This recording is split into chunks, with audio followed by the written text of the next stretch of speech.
કરીએ શરૂઆત. મંગલાચરણ.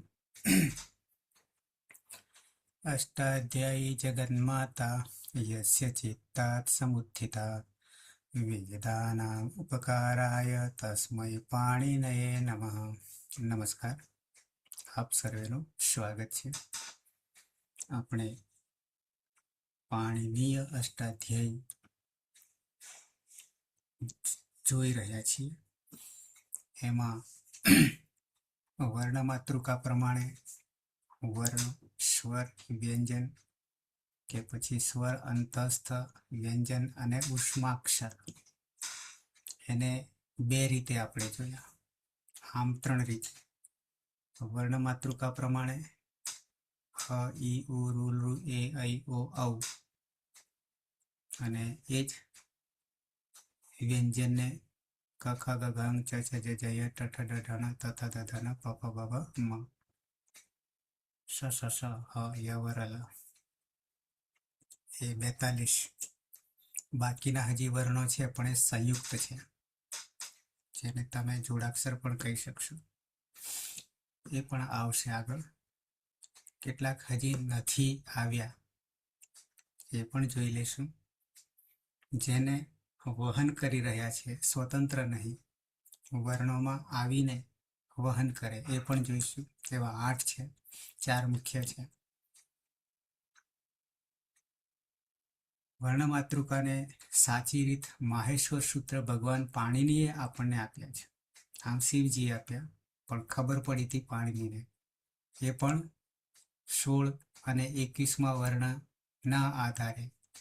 પહેલા તો એને તકલીફ પડી હતી. કોને? પાણિનીને. કે આ શિવજી આવ્યા તો ખરા, પ્રસન્ન થયા અને ડમરું 14 વાર વગાડીને જતા રહ્યા, કંઈ બોલ્યા નહીં. એટલે એને શરૂઆતમાં તો કંઈ ખબર ના પડી, પણ પછી એને ફરીથી વિચારીને ત્યારે ખબર પડી કે આ તો તપ કર્યા વગર મળશે નહીં. એટલે આ વર્ણો છે, એ વર્ણોનું જ સંમેલન કરીએ તો આ સૃષ્ટિ આખી રચાશે.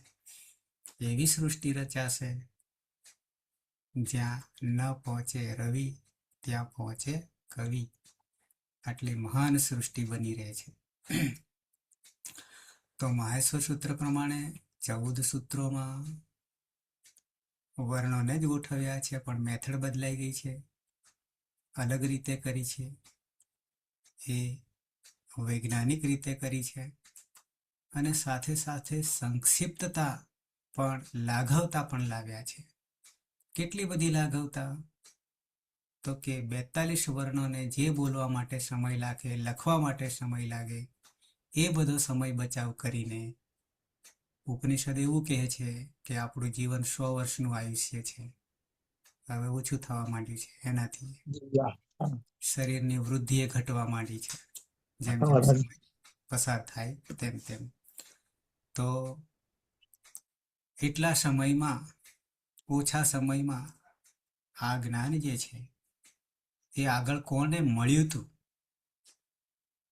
તો ઇન્દ્ર વગેરે દેવતાઓને પણ આ જ્ઞાન આપેલું છે. આ જ્ઞાન માત્ર મનુષ્યમાં પૂરતું નથી, દેવતાઓને પણ મળેલું છે. ત્યારે એમના પણ હજારો વર્ષ ભણાવ્યા પછી પણ સમય ઓછો પડ્યો હતો. અને એ જ વસ્તુ આપણે 12 વર્ષ પણ નહીં, સતત લઈએ તો 6 મહિનામાં પણ પૂરું થઈ જાય, કે વર્ષમાં પણ પૂરું થઈ જાય, એવું આ જ્ઞાન છે. અને જેને દેવતાઓ માટે હજારો વર્ષ જાણવા છતાં પણ એનો અંત નહીં આવ્યો, એવો ઉલ્લેખ પણ આપણી પાસે છે, લેખિતમાં પુરાવા છે મહાભાષ્યની અંદર. તો એવા અદ્ભુત ગ્રંથને આપણે બહુ જ સંક્ષિપ્તતાથી, લાઘવતાથી જોવાના છીએ. અને એ જોઈને સંસ્કૃત જગત કે વિશ્વની જેટલી ભાષા છે એને પચાવવાની છે. તો પ્રત્યાહાર માત્ર 1.5 વર્ણમાં, માત્ર એક આખો અને એક અડધો. શું પદ્ધતિ? આદિરંત્યન સહેતા. એક પણ આપણે પોતાનું નહીં ઘરનું વાપરીએ, બધું જ અંદરથી લઈશું, એટલી તાકાત છે. આપણે પોતાનું ઉમેરવાની કશું જરૂર નથી. છતાં 3 મુનિઓએ કરી છે રચના, 3ને સાથે લઈને ચાલીએ છીએ, પણ એ બધામાં પાણીની પહેલા છે.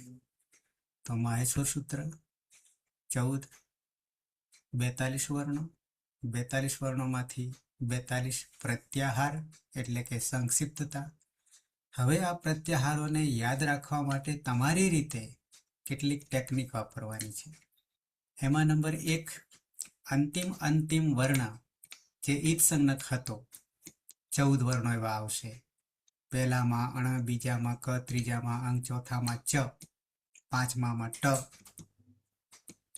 છઠ્ઠામાં અણ 2 વાર, સાતમામાં મ, આઠમામાં સ, નવમામાં ય, 10મામાં તાલવ્ય સ, 11મામાં ખપ છઠ છઠ વ, 12મામાં ય, 13મામાં ર અને 14મામાં લ. તો એ અંતિમ ઈત્સંજ્ઞક વર્ણના આધારે કેટલા પ્રત્યાહાર બન્યા. જેમ કે અણનો 1 પહેલા સૂત્રમાંથી અણ, કયા પ્રત્યાહાર બન્યા એને એક બાજુ તમારે મૂકવાના છે. એક ઉપાય. બીજો ઉપાય એવો છે કે દરેક પ્રત્યાહારમાં આદિવર્ણ તરીકે, જેમ કે અ છે તો આદિવર્ણ તરીકે કરવા જશો તો આના 8 પ્રત્યાહાર બનશે. અંતિમ વર્ણના આધારે કરવા જઈશું તો આપણે વધુ 6 જ છે, લના 6 છે, અને 10મા સૂત્રમાં જબગડ 10માં રહેલા સમાં 6 છે, 6 થી વધવાના નથી. તો આ રીતે પણ બીજી પદ્ધતિ યાદ રાખવા માટેની. ત્રીજી પદ્ધતિ, અંદર આવતા અક્ષરો કેટલા છે, વર્ણો કેટલા છે. કેટલાકમાં અસ છે 29 છે, બીજામાં પણ 29 આવશે, કેટલાકમાં 24 આવશે, કેટલાકમાં 32 આવશે, 31 આવશે, 3 આવશે, 4 આવશે, 2 આવશે. એનાથી પણ કરી શકશો. પછી પ્રત્યાહાર 1 બને છે, 2 બને છે, 3 બને છે, 4 બને છે, 5 બને છે અને 6 બને છે. આવી રીતે પણ યાદ રાખી શકશો. બધી રીતે આપણે યાદ રાખવાનું, જેમ કે ક, ખ, ગ, ઘ, કચટ, તપ, ખચટ, તપ, કચટ, દવ, કચટ, દવ કરીએ છીએ. અને માહેશ્વર સૂત્રમાં ક્રમ પાછો ફરી ગયો. યમંગણનમ, યમંગણનમ અને વર્ણમાતૃકામાં અંગ્યણનમ. 2 રીતે આપણે યાદ રાખવાનું છે. બંને કામમાં આવશે. સૂત્ર પ્રમાણે ક્રમ અને વર્ણમાતૃકા પ્રમાણે ક્રમ, બંને યાદ રાખીશું. ટૂંકમાં આટલા બધા વિસ્તારથી આ વર્ણોને ઓળખવું એ માત્ર આ સંસ્કૃતમાં જ છે. એબીસીડીમાં એકવાર કહી દીધું, એને ક્યાંય ફેરવી શકવાના છો તમે? એબીસીડીને પાછળથી બોલો, આગળથી બોલો, વચ્ચેથી બોલો, એવું કંઈ થવાનું છે? ઉપરથી બોલો, નીચેથી બોલો, કશું નહીં થાય. જ્યાં છે ત્યાં. પણ આપણો ક્રમ કદી બદલાવાનો નહીં, એનો એ છે છતાં ગમે તે રીતે બોલી શકીશું. અને હવે ત્યાંથી હું એમ માનીને આગળ ચાલું છું કે જે કંઈ ચાલ્યું છે એને તમારે પચાવીને આગળ વધવાનું છે, જોવાનું છે. તો તમને આ હું જે ભણાવી રહ્યો છું એ મારા ગુરુ, એ જ્યાંથી હું તૈયાર કરીને ભણાવું છું એ આપણો અષ્ટાધ્યાયી સહજબોધ, એવા 6 ભાગ છે. એનો પ્રથમ ભાગ છે, જેનો પ્રથમ ભાગ છે. તમારા મોબાઈલમાં કદાચ નહીં દેખાય ને તો મોબાઈલ આડો કરી દેજો, મોબાઈલને આડો કરી દેજો, તો સ્ક્રીન થોડી મોટી થશે. અને તમારે વર્ણોને મોટા કરવા હોય તો પણ થશે એન્ડ્રોઈડમાં. પહેલો ભાગ છે જેનું નામકરણ અંદર શું છે તો કે સાર્વધાતુક તિગંત તથા સાર્વધાતુક કૃદંત એવું નામ આપ્યું છે. તમને વંચાશે. અષ્ટમૂર્તિ લખનાર છે પુષ્પા દીક્ષિત, અને એમનો જ આ ફોટો છે. એ પણ મેં તો આ 3 વર્ષથી શરૂઆત કરી, એમણે વર્ષોથી 45 વર્ષથી વધારે વર્ષ સુધી આ જ કામ કરી રહ્યા છે, આજે પણ કરી રહ્યા છે. કોણે? પુષ્પા દીક્ષિત માતાજી તરીકે ઓળખાઈ રહ્યા છે. જો અહીંયા તમે જોઈ શકશો જબલપુર, એમનું અષ્ટાધ્યાયી સહજબોધ આવા 6 ભાગ છે. પછી શું શું આવશે પહેલા ભાગમાં એની વાત છે. અને આ બુક ક્યાંથી મળે છે? તો કે પ્રતિભા પ્રકાશન દિલ્હીમાંથી છે. પ્રતિભા પ્રકાશન. મેં આજ દિન સુધીમાં 25 થી 30 સેટ લાવ્યો છું અહીંયાથી.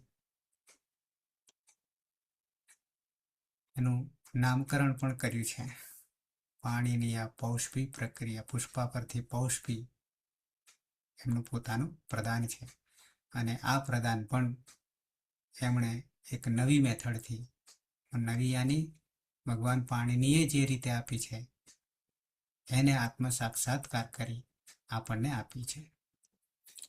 અહીંયા થોડી વાત એ કરે છે કે કોઈ પણ ગ્રંથને, વિદ્યાને ભણવું હોય તો સમયાવધિ જે છે, પ્રાચીન સમયમાં શું કરતા? તો કે રાજાનો છોકરો હોય કે સામાન્ય આપણા જેવો હોય તો ગુરુકુલમાં ભણવા જવાનું થતું હતું પહેલા. ત્યાં 12 વર્ષ સુધી રહે, નીતિ નિયમ પ્રમાણે રહે, અને પછી એક જ વિદ્યાનું જ્ઞાન મળે. એવી રીતે આ પણ એવું જ હતું. પણ હવે આધુનિક પદ્ધતિ, મેથડ ઘણી બધી આવી ગઈ છે, જેના કારણે હું પણ તમે દુનિયાના કોઈ પણ ખૂણા પર બેસીને અધ્યયન ભણી શકો છો. આવી આપણી પાસે વ્યવસ્થા આવી ગઈ છે.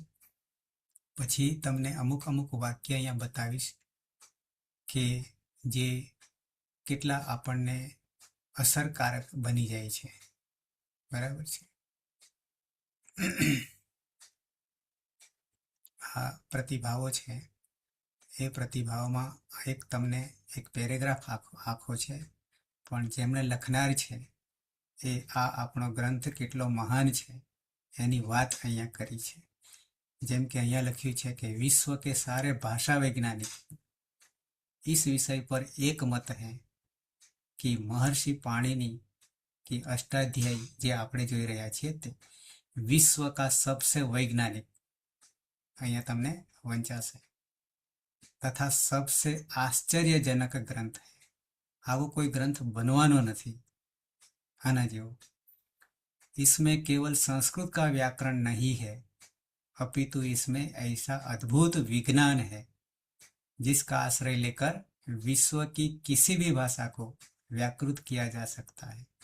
टूंकમાં આ સંસ્કૃત વ્યાકરણ જાણીએ તો દુનિયાની કોઈ પણ ભાષાનું વ્યાકરણ હશે તો એ આવડશે.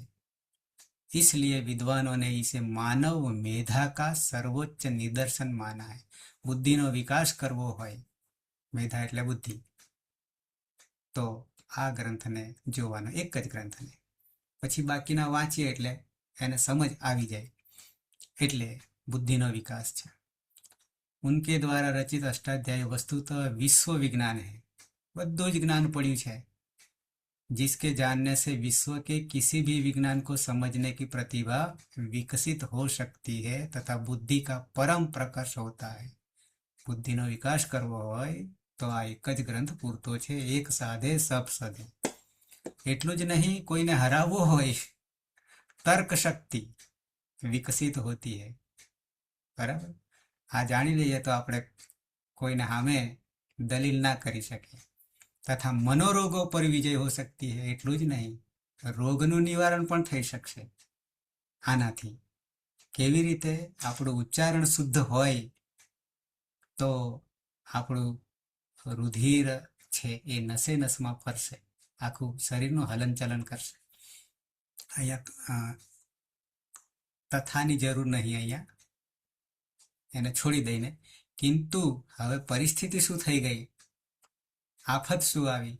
तो कि आज भारत में, किंतु आज भारत में आधुनिक विज्ञान का तथा आधुनिक विषयों का जिस पद्धति से अध्ययन हो रहा है उसमें सब कुछ बाहर से ठूसा जा रहा है. અહીંયા આપણને તકલીફ આવવા માંડી, जिसका सीधा परिणाम भारत की नई पीढ़ी है. जो अत्युच्च अति उच्च अध्ययन के बाद भी यंत्रवत विकसित हो रही है। શું કરીએ છીએ? મોબાઈલ આવી ગયો, એઆઈ આવી ગયું, તો જે બુદ્ધિ કામ કરતી એ બંધ થઈ ગઈ, વિચારસરણી બંધ થઈ ગઈ. નહીં તો પહેલા પાના ઘડિયા ને દોડના ઘડિયા ને આવું બધું હતું પહેલા. હવે નાણું જ જતું રહ્યું ને, કોઈ પા નહીં ઓળખે કે દોડને નહીં ઓળખે, સવારને નહીં ઓળખે, આવું થઈ ગયું ને અત્યારે. તો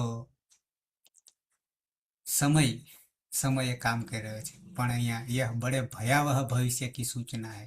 આપણા માટે બહુ ખરાબ છે, કારણ કે આપણી બુદ્ધિ બધા સાધનોએ હરી લીધી. આજના ડોક્ટરો અને પહેલાના ડોક્ટરો, પહેલાના માત્ર નાડી યા શરીર જોઈને કહી દે, હવે તો જાઓ ટેસ્ટ કરાવો મશીન પાસે, કેટલું મશીન સાચું છે, બરાબર છે. यदि आधुनिक विषयों को पाणिनि महाशास्त्र, जो महाशास्त्र की वैज्ञानिकता से जोड़कर पढ़ाया जाए तो राष्ट्र में अत्यंत मेधावी पीढ़ी उत्पन्न की जा सकती है. હજી આની રીતે આપણે જાણીએ તો હજી આપણી બુદ્ધિનો વિકાસ થાય, જે આજે લુપ્ત થઈ ગયો છે.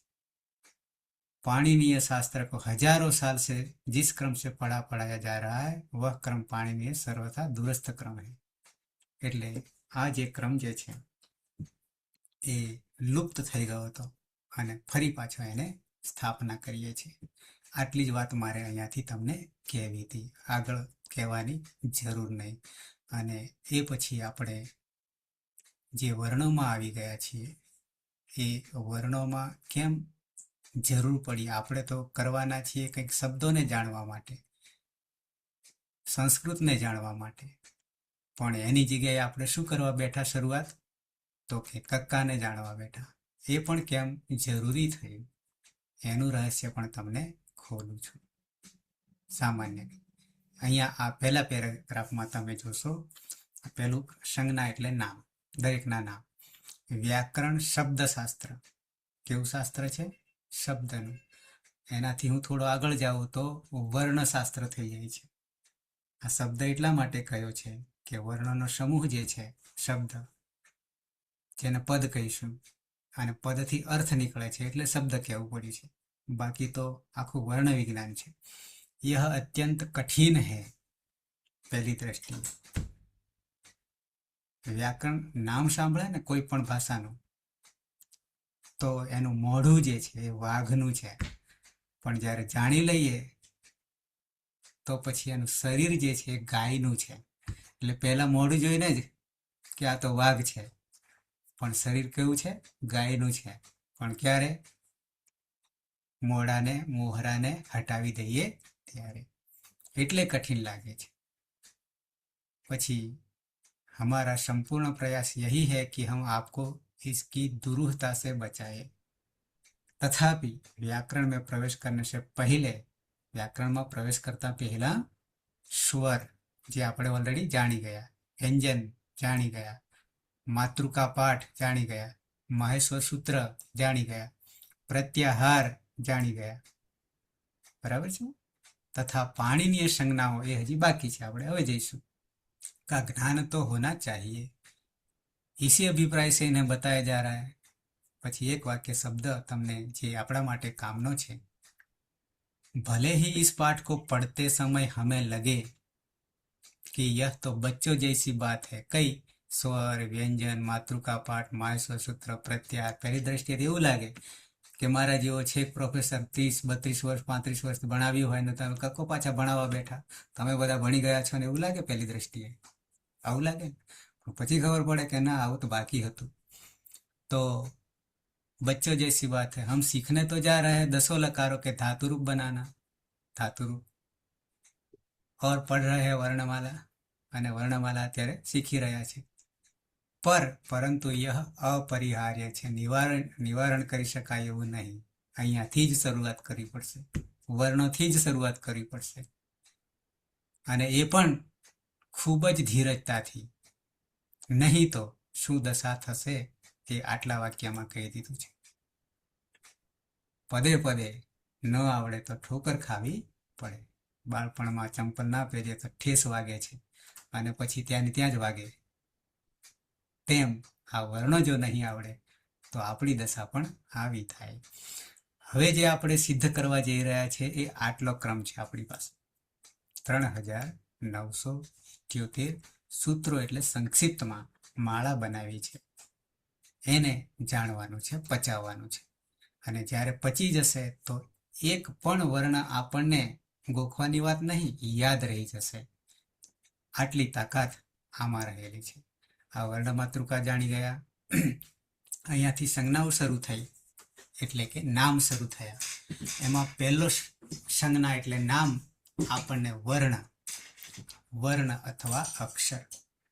ભગવદ્ ગીતામાં પણ આવે છે અક્ષર કોને કહીએ, જે ત્રણેય કાળમાં નાશ નહીં પામે. બરાબર, વર્ણ. એમાં વિભાજન થયું તો સ્વર, સ્વયં રાજંતે ઇતિ સ્વરઃ, જે સ્વતંત્ર રીતે છે.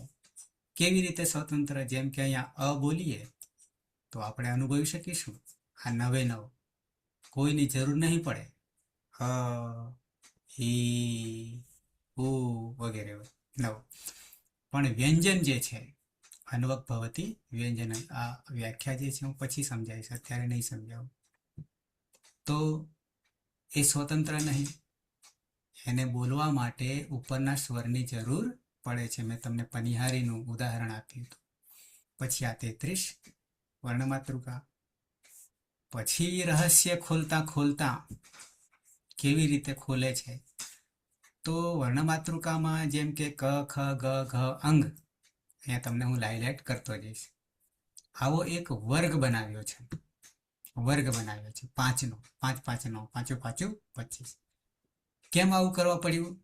તો એની પાછળનું પણ રહસ્ય છે. બીજી કોઈ ભાષામાં નહીં હો આ વાત, માત્ર આપણી ભાષામાં જ છે.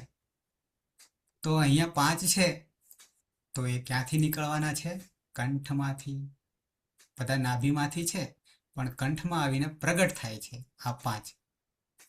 અને એટલું જ નહીં, જ્યારે ક બોલીએ છીએ પછી તરત જ કેમ ખ ને મૂકી દીધો? એ પછી બી કેમ મૂક્યો એ ખબર નથી, પણ ક પછી ખ કેમ મૂક્યો આપણને ખબર છે. તો કે મહાપ્રાણ છે. ગ પછી ઘ કેમ? તો અલ્પપ્રાણ, મહાપ્રાણ, અલ્પપ્રાણ, મહાપ્રાણ. અલ્પપ્રાણ ઓછો વાયુ, મહાપ્રાણ વધારે જરૂર પડશે. તો વર્ગ તથા વર્ગાક્ષર નામ પાડી દીધા. પછી 5 5ના એક જૂથ, અને પહેલા વર્ણને આધારે નામ પાડી દીધું. જેમ કે ક ખ ગ ઘ અંગ 5 છે તો એ 5ને હજી શોર્ટકટ કરો. કેવો? તો કે એ ક વર્ગ છે, બાકીના 4નો બોધ થઈ જાય. જેમ આપણે હલ, હલ, અચ પ્રત્યાહારો કર્યા હતા ને, તેમ અહીંયા પણ વર્ગને વર્ગાક્ષર પહેલાના આધારે ક વર્ગ, ચ વર્ગ, ટ વર્ગ, ત વર્ગ અને પ વર્ગ.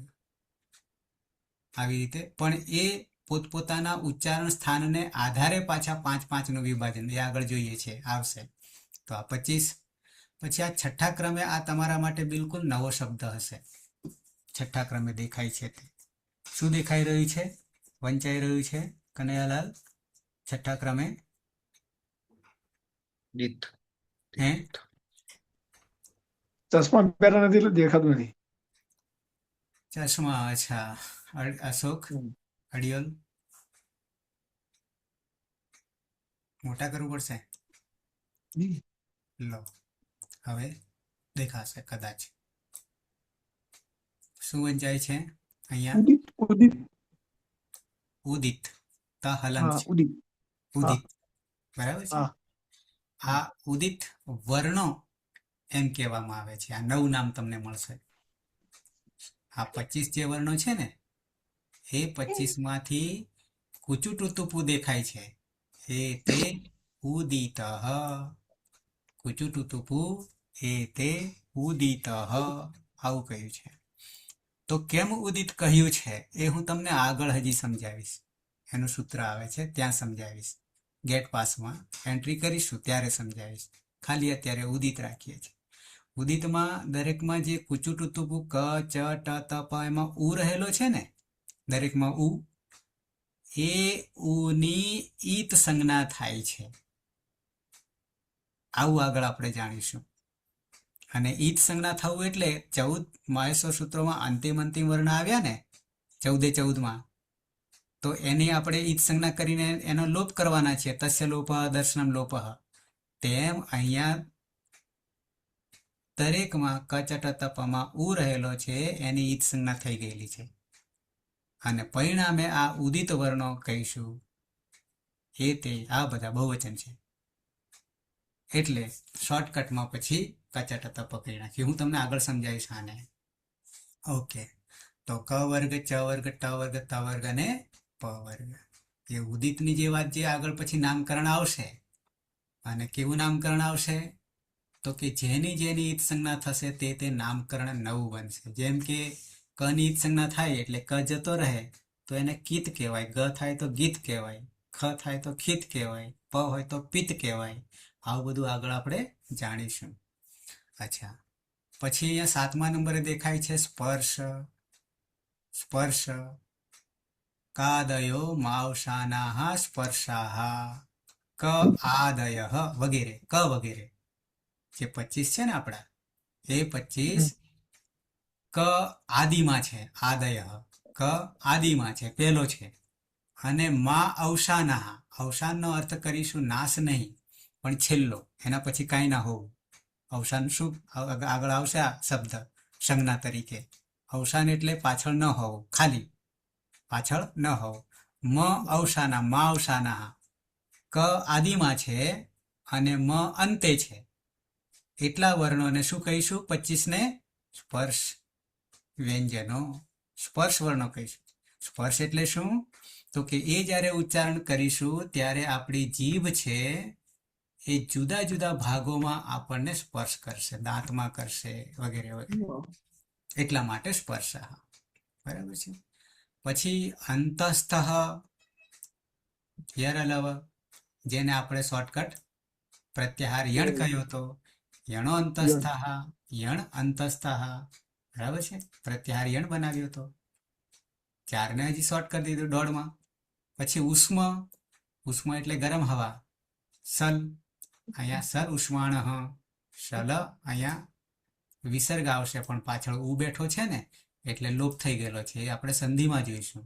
શલ ઉષ્માણ યાની સ અને હ જ્યારે બોલીએ ત્યારે આમ કહીને બોલશો તો ગરમ હવા આવશે. અને એનું શોર્ટકટ જેને આપણે પ્રત્યાહાર કહીશું, કરી દીધા છે તો એને શલ કહીશું શોર્ટમાં. પછી 10, 11, 12, 13 અહીંયા 4 જે વાત કરે છે ને, અયોગવા શબ્દ આવ્યો. અયોગવા આ સિવાયના પણ વર્ણો આપણી પાસે છે પણ સ્વતંત્ર નથી, વહન કરે છે. જેમ કે અનુસ્વાર, અનુસ્વાર. પંડ્યા, પંડ્યા જ્યારે લખીએ તો પની ઉપર માથે અનુસ્વાર કરીએ છીએ. હા, તો 2 પ્રકારના છે, બિંદી અને ચંદ્રબિંદી.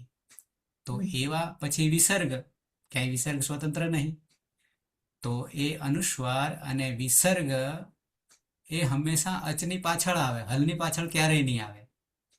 હવે જ્યારે અચ કહું ત્યારે તમારે સમજી જવાનું સ્વરો. બરાબર છે. પણ આવા 8 છે કુલ. એમાંથી 4 અહીંયા આપ્યા છે પણ 4માં તમે 2ને સારી રીતે ઓળખી શકશો. એક અનુસ્વાર અને બીજો વિસર્ગ. આ 2ને અયોગવાહને તમે જાણી શકો છો. એ સિવાયના કદાચ નામ સાંભળ્યા હોય તો જીહવામૂલીય અને ઉપદમાનીય જો સાંભળ્યું હોય તો. ન સાંભળ્યું હોય તો હું આગળ તમને સમજાવું છું. અને બીજા હજી 4 છે, બીજા હજી 4 છે જેને અયોગવાહ વહન કરે છે. અનુસ્વાર તથા વિસર્ગ જો અહીંયા છે ને, અમ, અહ, ઇતિ અચહ, ઇતિ અચહ, ઇત્યચહ. પરૌ અનુસ્વાર વિસર્ગૌ. પર અનુસ્વાર એ હંમેશા આ અનુસ્વાર અને વિસર્ગ જે છે એ હંમેશા અચની પાછળ લાગે, હલની પાછળ ક્યારેય નહીં લાગે. આમ કેવું છે. જેમ કે અહીંયા લખ્યું છે રામમ, પણ મની અંદર અ રહેલો છે. શ્યામમ, મની અંદર અ રહેલો છે. બરાબર છે.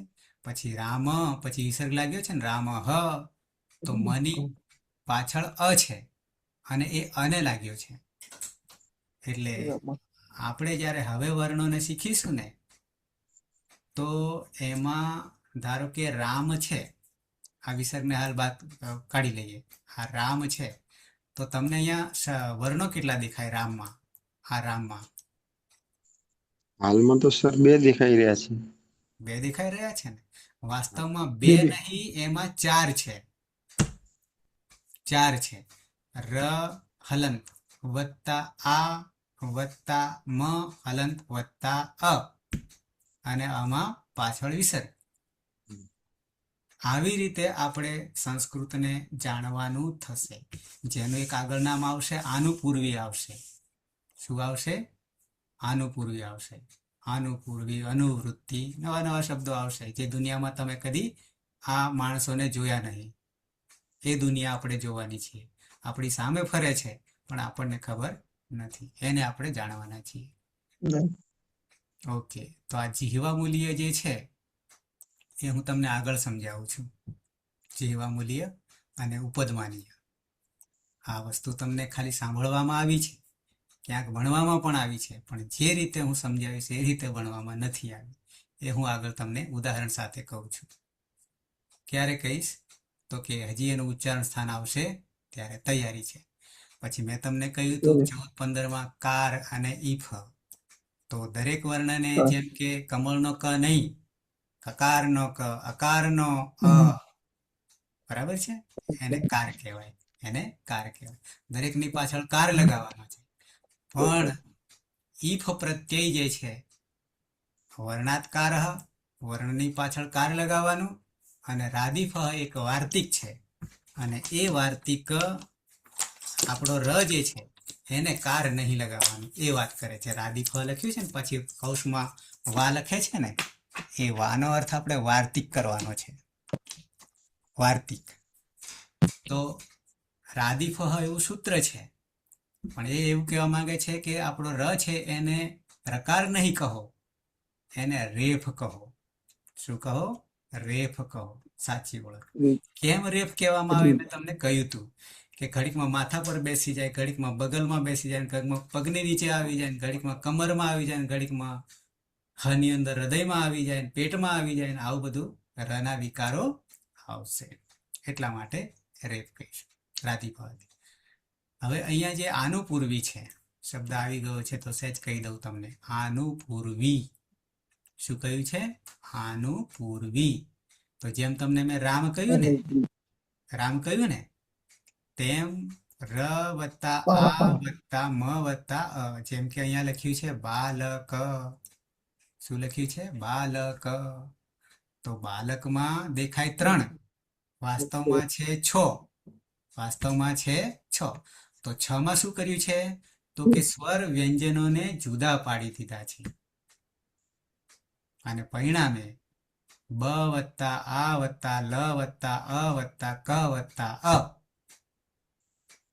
એને એ જે મેં આ પ્રક્રિયા કરી, અથવા બંનેને જુદા પાડ્યા, સ્વર વ્યંજનોને જુદા પાડ્યા, એ શું કામ કર્યું કહેવાશે? તો કે આનુપૂર્વી. શું કામ કર્યું કહેવાશે? આનુપૂર્વી.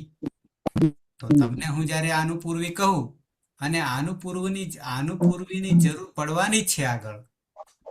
એટલે જેમ કે કૃષ્ણ છે, તો ક રૂ શ અણ અ, સમજાય એવું છે, બરાબર છે? તો આને કહીશું આનુપૂર્વી. ઓકે, પાછા આગળ હું જ્યાં જ્યાં આવે ત્યાં હું તમને કહીશ.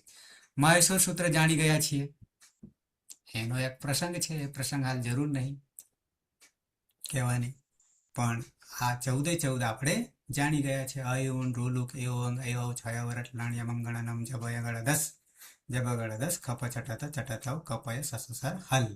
બરાબર. પછી આ ઈત સંજ્ઞા જે છે, કયા ઈત સંજ્ઞા? તો કે આ 14 રહેલા અંતિમ વર્ણ, અંતિમ વર્ણ, એ વર્ણનું નામ છે ઈત સંજ્ઞક વર્ણ. તો ઈત સંજ્ઞક વર્ણ માટે આ કક્કો આપણો પૂરો થશે એટલે તમને પહેલું પ્રકરણ આ આપીશ, શરૂઆત, જે ગેટ પાસ છે, ગેટ ખોલવા માટે છે, ગ્રંથમાં પ્રવેશ કરવા માટે છે, ચાવીઓ છે જુદી જુદી, અને એને કહેવાય છે, જેમ કે અહીંયા ઈત સંજ્ઞા. શું કહ્યું છે? ઈત સંજ્ઞા. મૂળ ધાતુ છે એતિ, ઇતિ ગચ્છતિ, જે પાછળથી જતા રહેવાના છે હોવા છતાં.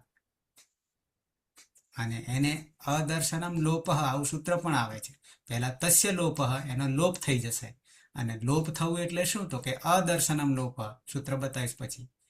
તો આ ઈદ સંજ્ઞક વર્ણોનો લોપ થઈ જાય છે.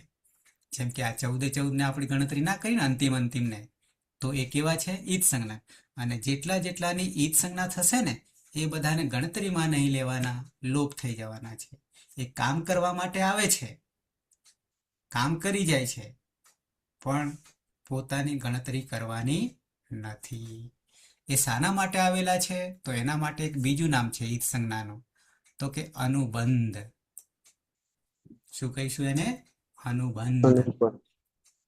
પહેલા અને અંતિમને જોડી અને વચ્ચેનાને બોધ કરી દે છે, શોર્ટકટ. ઈત અને ઈત એ પર્યાયવાચી છે, બાકી છે તો અનુબંધ છે. બરાબર છે. હવે આ હાલંત્યમાં અહીંયા આપ્યું છે 1 3 3, પણ એ માત્ર એક વર્ણ પૂરતું, છેલ્લા અંતિમ વર્ણ પૂરતું કામ કરે છે. જેમ કે 14 માહેશ્વર સૂત્રોમાં આ જ સૂત્રથી, હલંત્યમ સૂત્રથી જ તેનો લોપ થઈ જાય છે, હિતકરણ થઈ જાય છે. એ હું આગળ તમને પ્રકરણ આખું બતાવીશ, ત્યારે વધારે ખ્યાલ આવશે. પછી આ તસ્ય લોપ ધારો કે છે 1 3 9, એ જ પ્રકરણનું અંતિમ સૂત્ર છે. તો તસ્ય લોપ, તેનો લોપ થઈ જાય છે, તેનો લોપ થઈ જાય છે. પણ લોપ થવાના જુદા જુદા સૂત્રો કેવી રીતે, એના નિયમો છે, એનું એક પ્રકરણ આપણી પાસે 10 સૂત્રનું કુલ છે. એમાંથી 7 મુખ્ય સૂત્રો આવશે. પાયાનું કામ તો આપણને ગેટ ખુલશે, બાકી આગળ જવાશે નહીં. હું આગળ બતાવીશ તમને.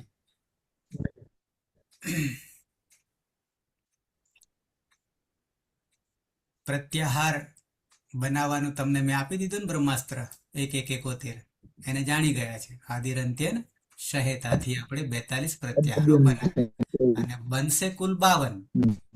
કુલ બનશે 52, બહુ ઓછા રહ્યા હવે. બરાબર છે. તો હવે અહીંયા ઈદ સંજ્ઞક સાથે અને માહેશ્વર સૂત્રો એ આપી દીધા છે, ઓલરેડી આપણે જાણી ગયા છીએ. અને મેં તમને ગ્રુપમાં આ પ્રકરણ મૂકી પણ દીધું છે. જેમ કે અયુણમાંથી અણાનો પ્રત્યાહાર 1 બને છે. બરાબર, આ બધું તમને મેં બતાવી દીધું છે. બરાબર છે. એટલે આગળ જઈએ. હવે શરૂઆત ખાસ સમજવાની જે છે, ખાસ ઓળખ જે છે, એ 20મા ક્રમે તમને દેખાય છે, વર્ણો કે સ્થાન. જગદીશ મુનિયા જાગે છે ને? હે? હા, હવે તારો જે પ્રશ્ન હતો એનો જવાબ હવે હું આપીશ. બરાબર છે. તો હવે કેમ? તો કે આગળ વર્ણમાતૃકા, માહેશ્વર સૂત્ર, પ્રત્યાહાર, આટલું બધું આપણે જાણી ગયા. હવે એના માતા પિતા કોણ છે એ ઓળખીશું. પણ જ્યાં સુધી જન્મ જ નહીં આપીએ તો માતા પિતા આવે ખરા? પછી આવે ને. હા, બાળકનો જન્મ તો થવો જોઈએ પહેલા, વર્ણનો જન્મ તો થવો જોઈએ પહેલા, પછી એને કોણ માતા પિતા છે, ક્યાં બાળક જન્મ્યું છે, કોના ઘરે જન્મ્યું છે, એની પહેલા નામ આપી દઈએ તો સંભવ જ નહીં ને. તો હવે આપીએ. ઓકે. આ જ્યારે નામકરણ કરીએ છીએ ત્યારે કોઈ પણના નામકરણ આપણા સમાજમાં પણ માતા પિતાના આધારે, વારના આધારે, રાશિના આધારે આ બધું કરતા હોઈએ છે ને. સેમ અહીંયા પણ એ જ મેથડ છે.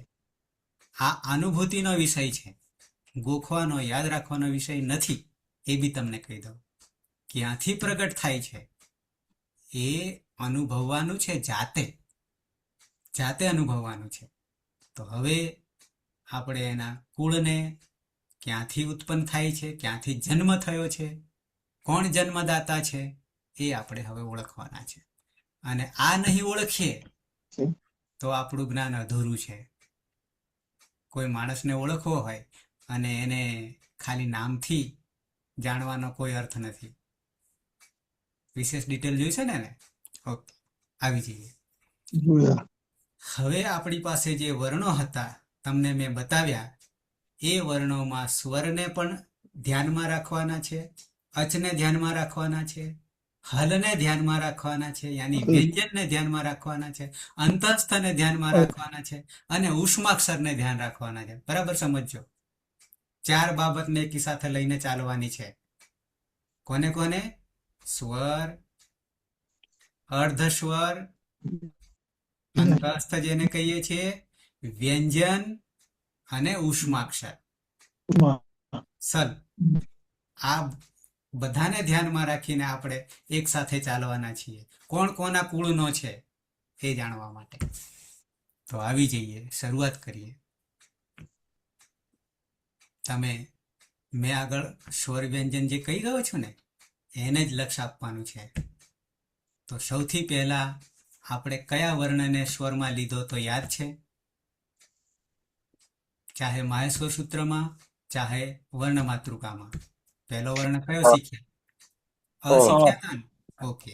તો હવે જ્યારે તમે અ બોલો છો, શું બોલો છો? અ બોલો, અ. બરાબર. અથવા અહીંયા આંગળી રાખીને બોલો, કંઠમાં આંગળી રાખીને બોલો, તો અનુભૂતિ થશે. બોલો. બરાબર છે, ખબર પડશે. ટૂંકમાં એ અનુભૂતિનો વિષય છે, ગોખવાનો વિષય, યાદ રાખવાનો વિષય નથી. કયો વર્ણ ક્યાંથી બોલાઈ રહ્યો છે એ આપણા માટે મહત્વનું છે. તો આમ તો સંસ્કૃતમાં એવું છે કે ખાલી એક વર્ણને જાણીએ ને તો પણ આપણને સ્વર્ગ મળે છે. આટલી તાકાત છે, એ હું આગળ બતાવીશ. આટલી તાકાત છે.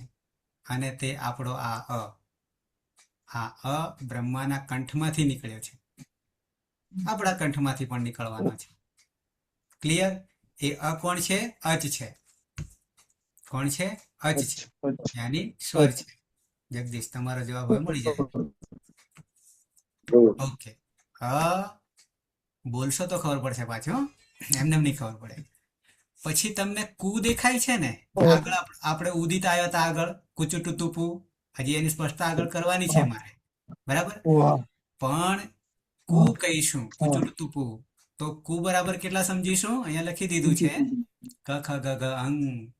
એમને પણ તમે બોલશો તો પણ આંગળી રાખીને અહીંયા બોલશો તો પણ અનુભૂતિ થશે. ક ખ ગ ઘ અંગ. બરાબર છે. પણ અંગ જ્યારે બોલીએ છીએ ત્યારે નાક બંધ કરી દેશો તો નહીં બોલાશે, એ બી તમને કહી દઉં.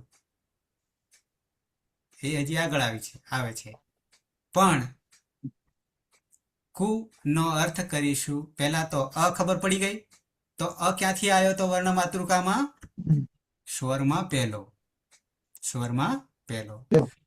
પછી કુ જ્યારે આવ્યો, જોજો કુ આવ્યો, આ વિજ્ઞાન છે કે નહીં એ તમને હું સાબિત કરી બતાવું છું.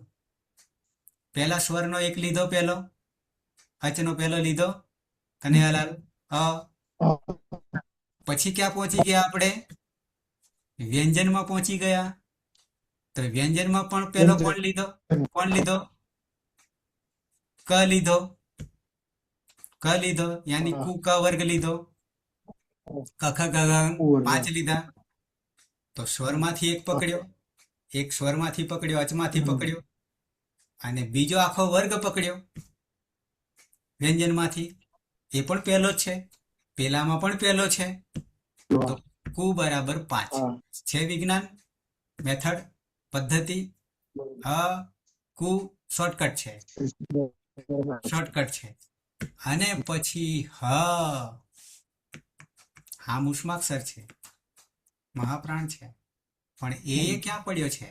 મેં તમને શરૂઆતમાં કહ્યું, સ્વર, અર્ધ સ્વર, વ્યંજન, ઉષ્માક્ષર. મેં આગળ વિભાજન તમને આટલામાંથી લેવાના છે. ગોઠવણી જો, કુ હ ને બોલશો પણ તમે કંઠ આવશે, કંઠ. અને પછી વિસર્જનીય નામ જે લખ્યું છે એ વિસર્ગ છે. અને વિસર્ગ જ્યારે લખો, વિસર્ગને બહુ સમજાવવાની જરૂર નહીં ને અત્યારે. વિસર્ગ આ 2 ટપકા જમના દેખાય છે ને અહીંયા કંઠ, એ વાસ્તવમાં આ રીતે નહીં કરવાના. 2 રાઉન્ડ કરવાના છે, 2 ગોળ કરવાના છે. કેમ? તો કે આગળ જતા એના અડધા ભાગ કરવાના થશે. મેં તમને આગળ એક શબ્દ આવ્યો તો જીહવા મૂલ્ય અને ઉપદમાનીય એ સમજાવવાના બાકી છે.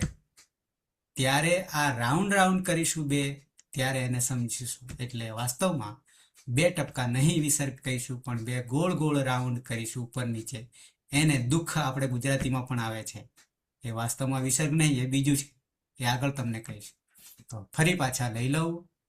અ કુ એટલે 5, ક ખ ગ ઘ અંગ, પછી હકાર, હકાર અકાર, કુમાં ક ખ ગ ઘ અંગ અને હ. આ બધા બોલશું ને તો અહીંયા કંઠમાંથી પ્રગટ થશે. છે નાભીમાંથી શરૂઆત.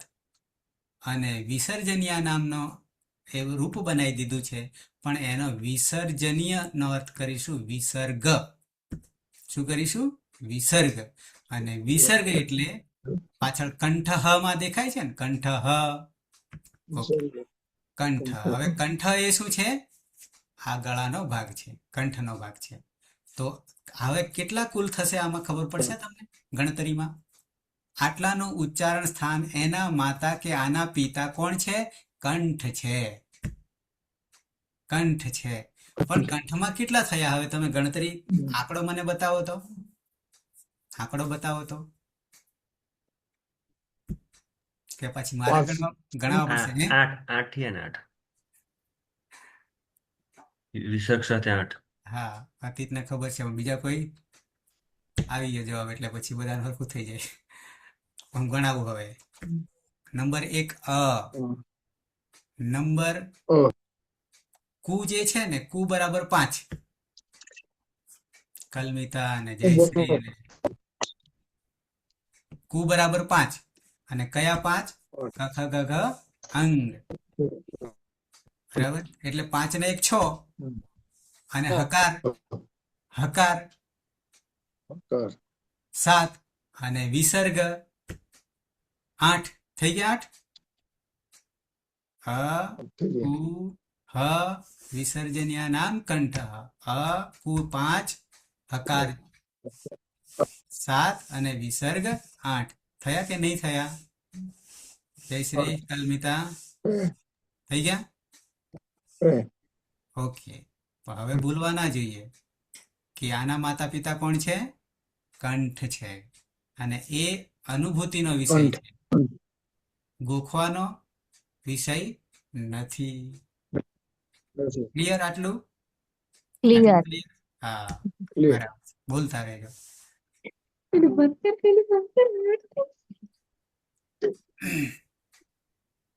આગળ આવીએ. આ 8 ને પચાવીને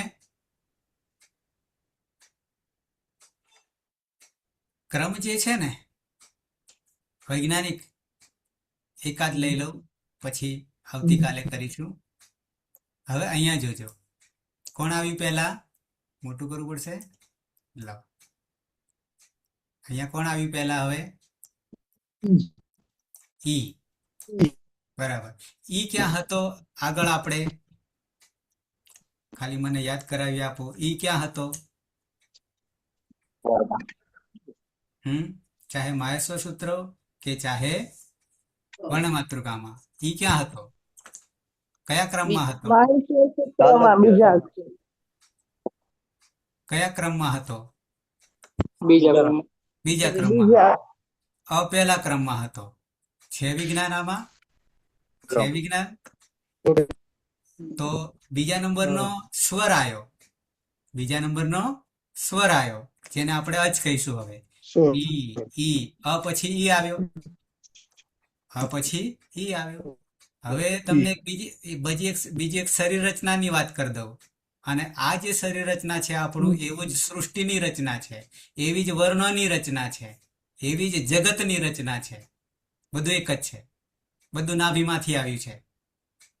નાભીમાંથી ઉપર આવ્યા, અહીંયા કંઠમાં આવ્યા. અને કંઠથી હજી 12 હોઠ સુધી આવવાનું છે. હોઠથી હજી નાક સુધી પણ જવાનું છે, એ બી તમને કહી દઉં. બરાબર? ઓકે. તો ઈ સ્વરનો બીજો છે, અચનો બીજો છે. પછી ચૂ. હવે ચૂ શું હતું પેલામાં? વર્ણમાતૃકામાં યાદ છે?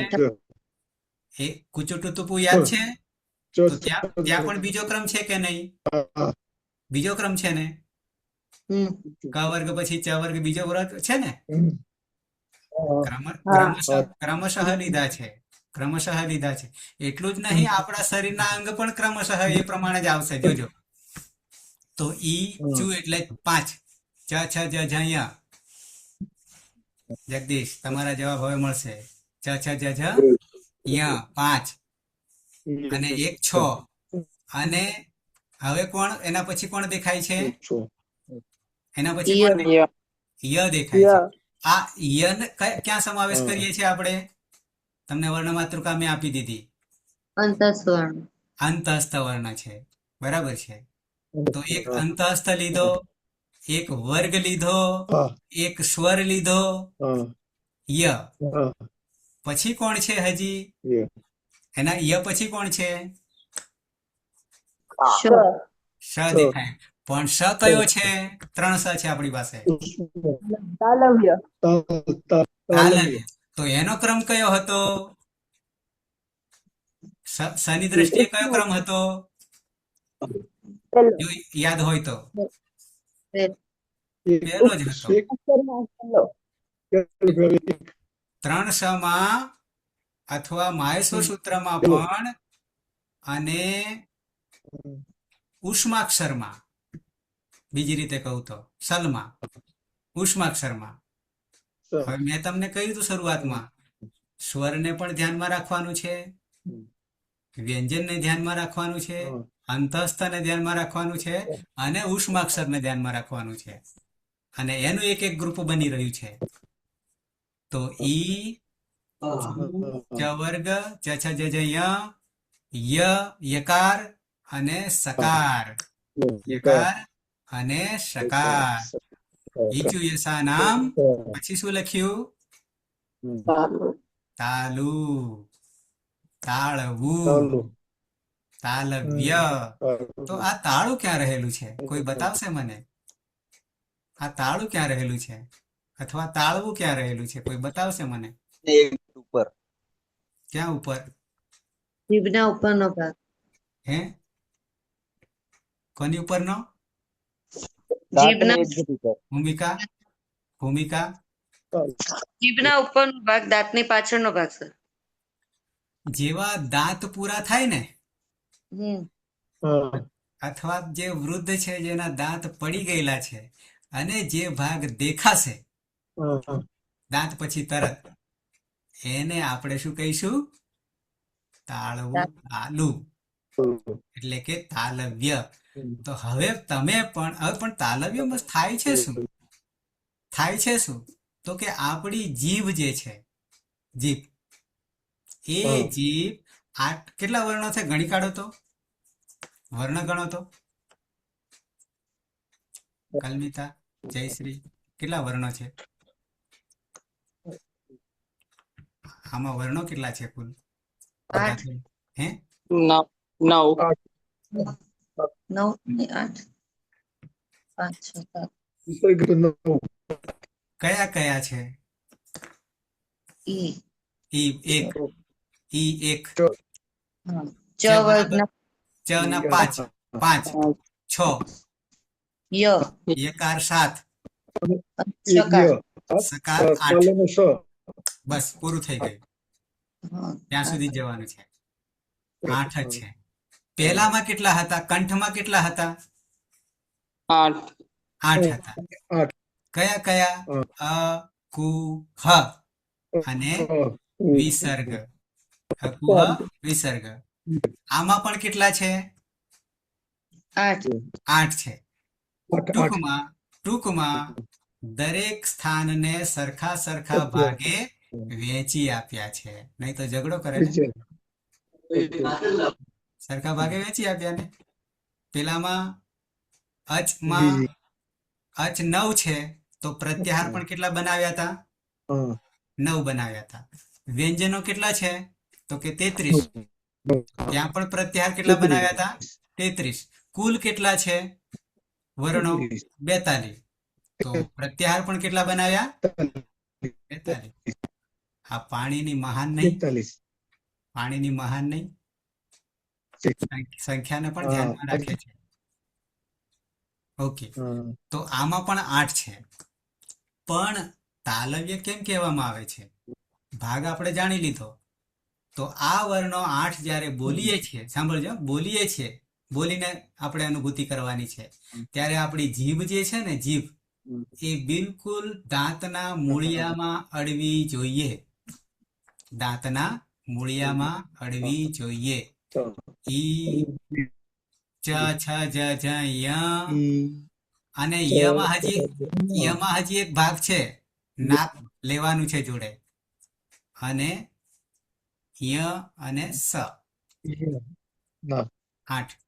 તો આ ના માતા પિતા તાલુ છે, તાલવ્ય કહેવાય. પછી એના કારણે બાપના નામના આધારે બોલાય. આ બધા કોના છે? તો કે તાલવ્યના છે. કૌરવો, પાંડવો. કેમ પાંડવો કહીએ છીએ? કેમ કૌરવો કહીએ છીએ?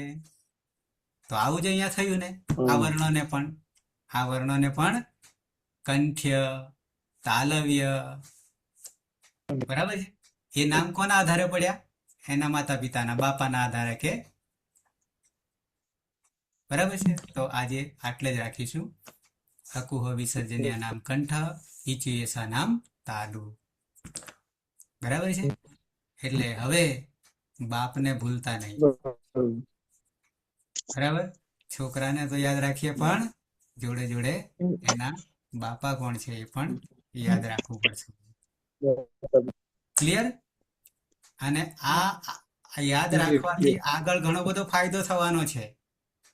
આગળ મોટો ફાયદો થશે, અને એનો વિષય આવશે સંધિનો. ત્યારે માતા પિતાની ખબર નહીં હોય ને, ત્યાં સુધી સંધિ નહીં થઈ શકશે. એ બી તમને કહી દઉં. આ બધા પોતપોતાના કુળના છે, બીજા કુળમાં ના ભરાઈ જાય, એ પણ ધ્યાન રાખવાનું છે. ઓકે, કોઈને પ્રશ્ન હોય તો આટલામાંથી. જગદીશ જવા મળવા માંડ્યો? હે? હા, બરાબર છે. જરા તમારા વિડીયો જે છે, કેમેરો ઓન કરી દેજો. તમારા ચહેરા ચમકે છે કે પછી? હે જયશ્રી, કલમિતા? ચહેરા ચમકવા જોઈએ, તેજ આવવું જોઈએ રોજે રોજ. ભૂમિકા, 100%. ભાનજી, બરાબર ને? તેજ ઘટવું જોઈએ નહીં. આ બાજુ એક ગુલાબ છે, દીપાલી, બરાબર છે. કોઈને પ્રશ્ન છે? નહીં ને? હા હા, જગદીશ મુનિયાનો પ્રશ્નનો જવાબ હજી આપણે બાકી છે. ધીમે ધીમે આપતા રહીએ છીએ. જ્યાં સુધી બધા નહીં પૂરા થાય ત્યાં સુધી જવાબ નહીં મળે. બરાબર છે. એટલે ધીમે ધીમે કાઢીશું. કેટલાકને ગળામાંથી, કંઠમાંથી, કેટલાકને તાલુમાંથી, કેટલાકને દાંતમાંથી, કેટલાકને નાકમાંથી, કેટલાકને હોઠમાંથી, ને કેટલાકને મૂળધામાંથી કાઢીશું. પણ કાઢવાના છે જાતે, જન્મ આપવાનો છે જાતે. બરાબર છે. ઓકે, તો સમાપન કરીશું મંગલાચરણથી.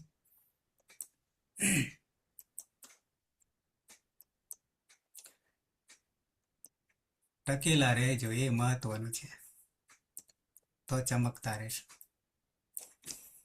સદાશિવ સમારંભામ તથા પાણિનિ મધ્યમામ અસ્મદાચાર્ય પર્યંતામ વંદે ગુરુ પરંપરામ.